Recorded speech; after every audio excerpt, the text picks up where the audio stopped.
Okay, so we're going to review a little bit of the Mandalorian Season 2, Episode 4. We're going to open up a couple of packages, and we'll talk a little Luke Cage, and talk about the Wonder Woman movie, and this crazy theory that I have about the Mandalorian. Tell me if you think I'm nuts.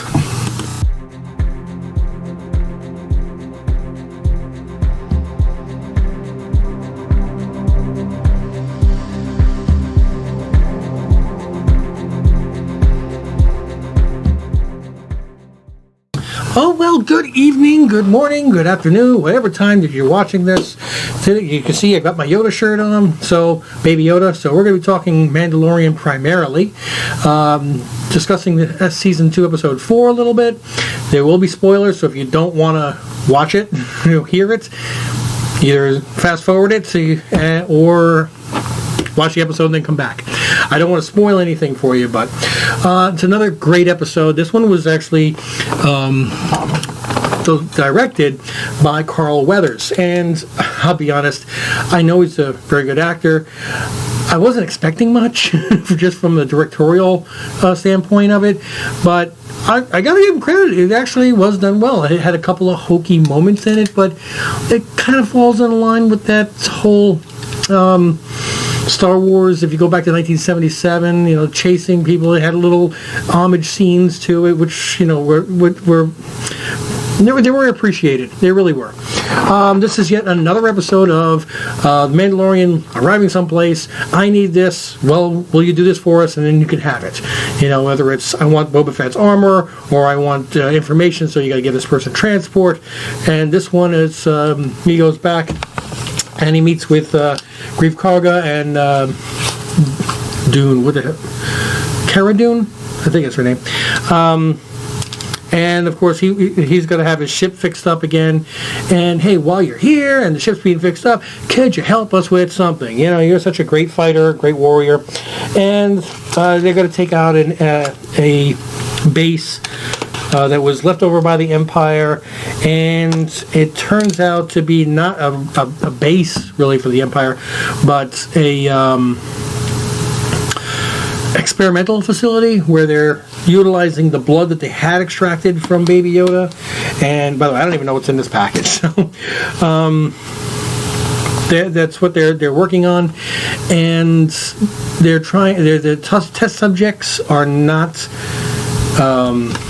taking it without, they're not surviving the procedure, as is standard in just about all these kinds of movies anyway. But the great action sequences. I love the little scenes. You get the guy from the very first episode that I don't know what his name is. I'm sorry. The guy with his first bounty in the very first opening scene. He's working for Greef Karga, and he has to go out onto a thing inside the Empire base to shut off the water coolant. And of course he looks and goes, "There's not even a guardrail here," which of course is something that everybody makes fun of, going all the way back to the first Star Wars. And they made fun of in Blue Harvest. Cute little scenes like this are really appreciated by me, because it makes me, remember how I felt when I first saw Star Wars, and all the jokes that came out after it. It's kind of like watching Luke, being handed the lightsaber for the first time, most powerful weapon, and first thing he does is look down the barrel. So, anyway, just as I had anticipated, there was no Ahsoka Tano sighting just yet.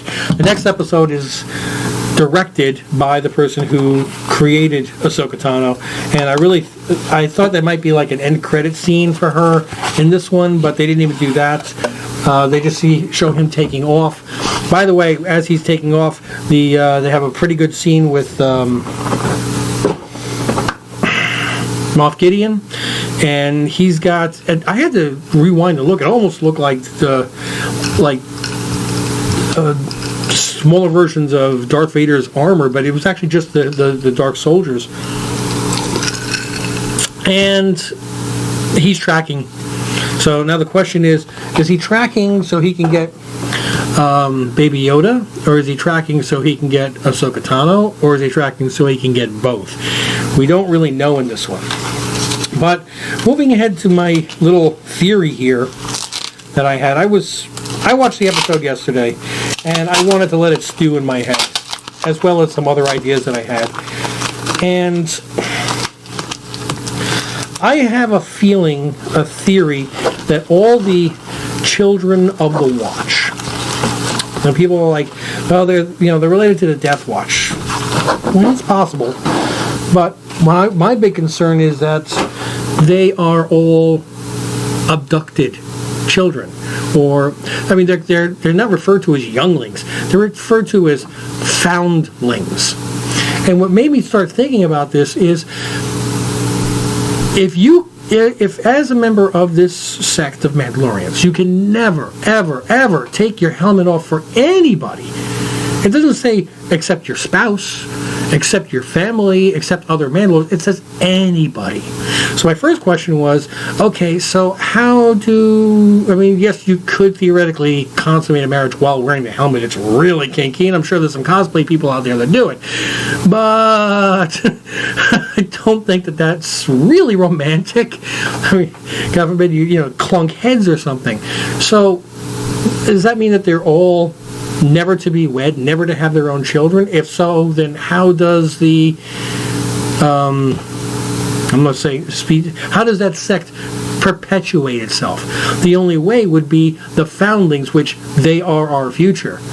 The foundlings are our future because they're found. We find children in battles and we take them and raise them as our own. And if this is the case, then why? They're not looking for other family members. They're not looking for somebody else to say, here are a bunch of children, can you take care of them? No, they raise them to become their own army. And is that also why they can never, ever take their helmet off? Because they don't want somebody to go, you're not even the same race as a Mandalorian. How are you a Mandalorian? Or, hey, you look like my long-lost child Bobby. Because they don't want them to be identified. Maybe that's why they can never take their helmets off. I don't know, and I'm not accusing Disney or Star Wars or anybody of making a show about abducting children, but it kind of adds up in my head why they can never take their helmet off. That's the only way that they can that the foundlings are their future, and they're called foundlings, not younglings or offspring. They're ones they find. So anyway, here's the first package, and like I said, I really don't know what I have. Oh, yeah. Oh, okay. I'm like, what did I get? No, this is something that I'm hoping will turn into something good. It is, I want to get all 6 issues, but I saw a really good price on Black, issue 1, issue 2, and issue 3. And from what people have been talking about, I am really, really looking forward to reading these stories. I believe it's a 6-part series, and I might, after very carefully reading these, if the grade looks good, I will be slabbing these. This looks like this is actually going to be developed. It's not just optioned. I believe this is set to be developed. And my recommendation is, if you can find these books in good condition, one being, of course, the primary one, I would get them. I believe there are also a couple of variants.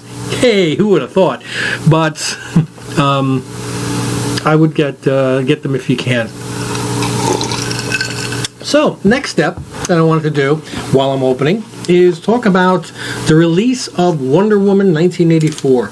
Now, I first got excited when I heard about this, and it was they're releasing it both streaming for for HBO Max, and they're going to be in the movie theaters on Christmas Day.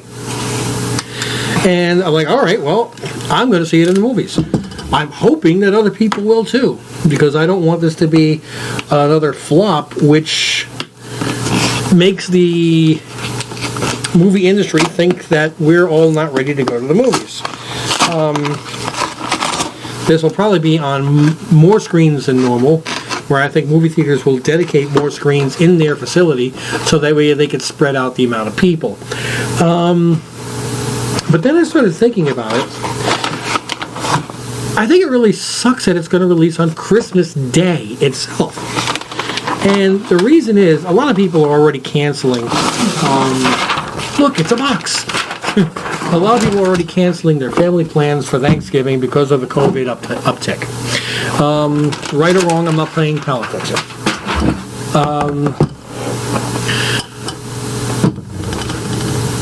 What is Christmas going to be? I mean, if people have already avoided their families completely the entire year, and anybody that you're going to have two groups of people. One that is going to be the people that are going to say, I want to have my family together for Christmas. After this entire year, I want to have either I don't think that the risk is that bad, or I'm willing to risk the risk because I'm not willing to punt Christmas as well, or I think things are better, but for whatever reason, we're going to have Christmas with the family.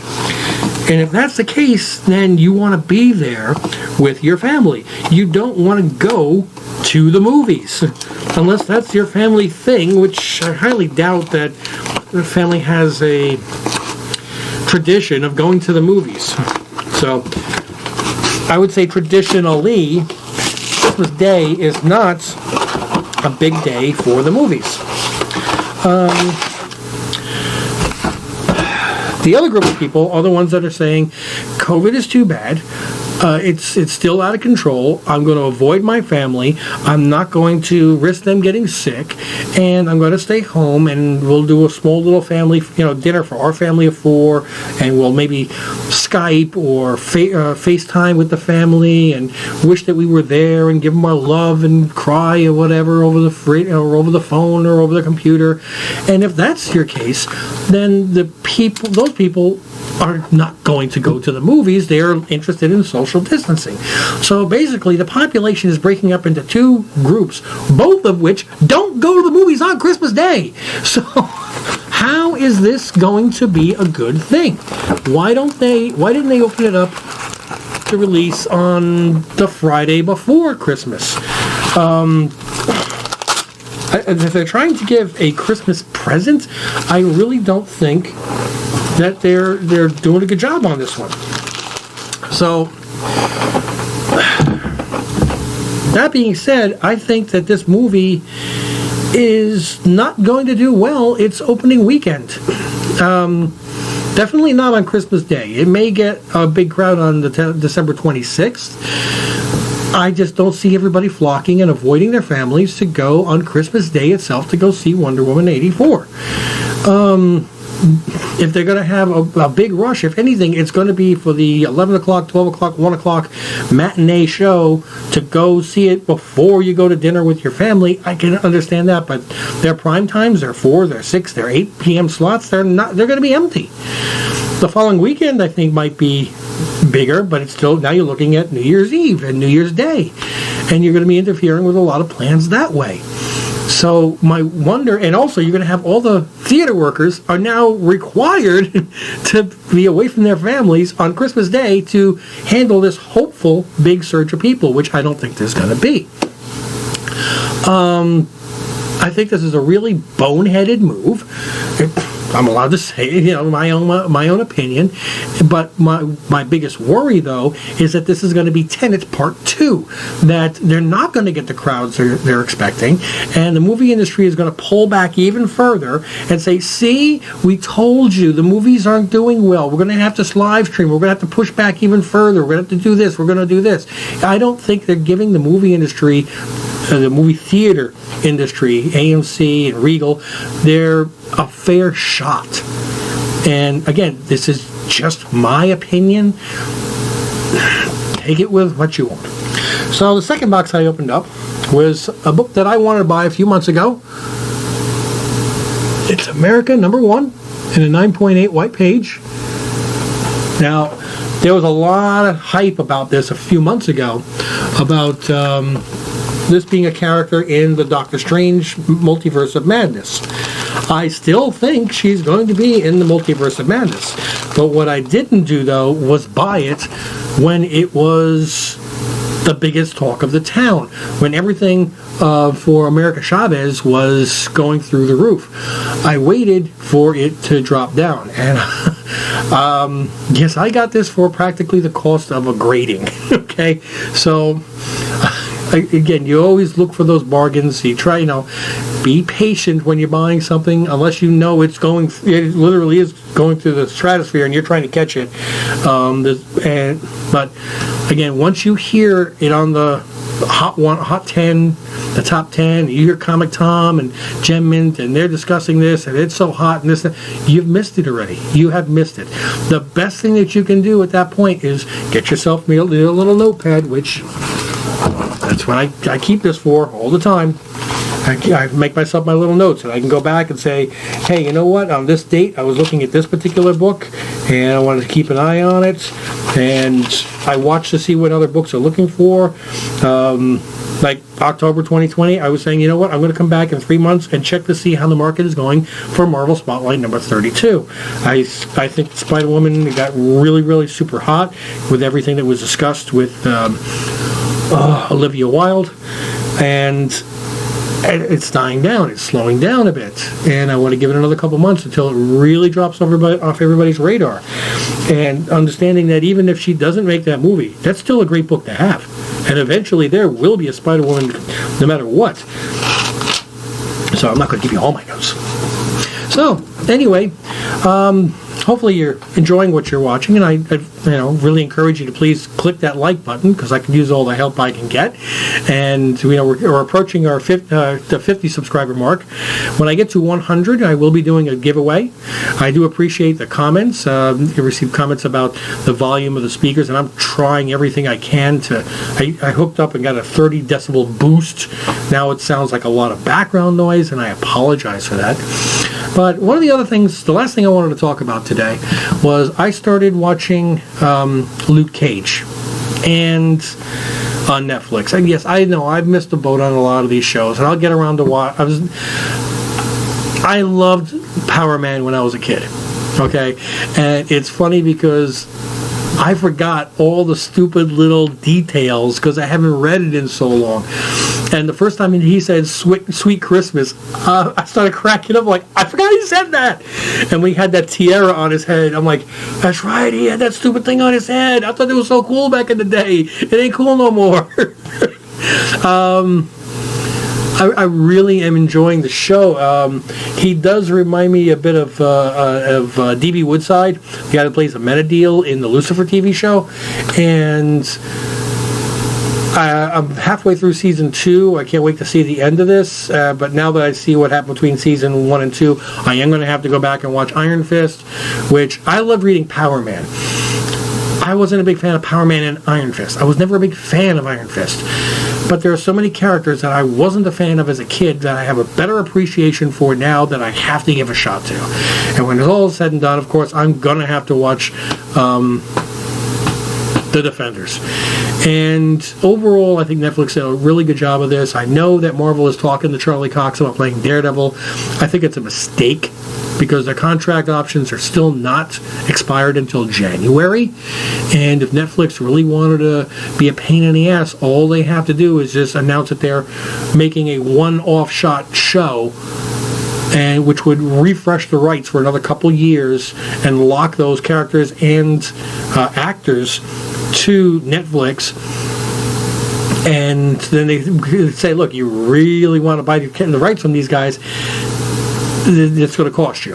If Disney just keeps their mouth shut or basically says that we have no interest in these characters or these actors or whatever, Netflix will let it just fall off, expire in January, and then Disney can come in and say, hey, we changed our mind, we're going to take it for free. So why isn't Disney more, advertising it more? Because they're playing it smart. Okay, they're losing billions this year. Let them make a good business, decision at some point to save some money. But again, so I'm wrapping it up for the day. Tried to keep it a little bit short. Still at 18 minutes. I'm sorry. Once I start talking about comics and TV shows and, The Mandalorian, I can't shut up. But you stuck around this long. Why not just take that extra moment? Did you subscribe? Did you like it? Did you share it? Did you hit the notifications and go for the big one? But in the meantime, though, thank you so much for joining me, and I hope you have a great weekend. And I'll probably have another video or two before Thanksgiving, but in case I don't, and in case I miss you, have a happy, safe Thanksgiving, whether it's with your family or not. Just remember, we're all trying to get through this together. And there'll be many more in the future for all of us. Bye-bye.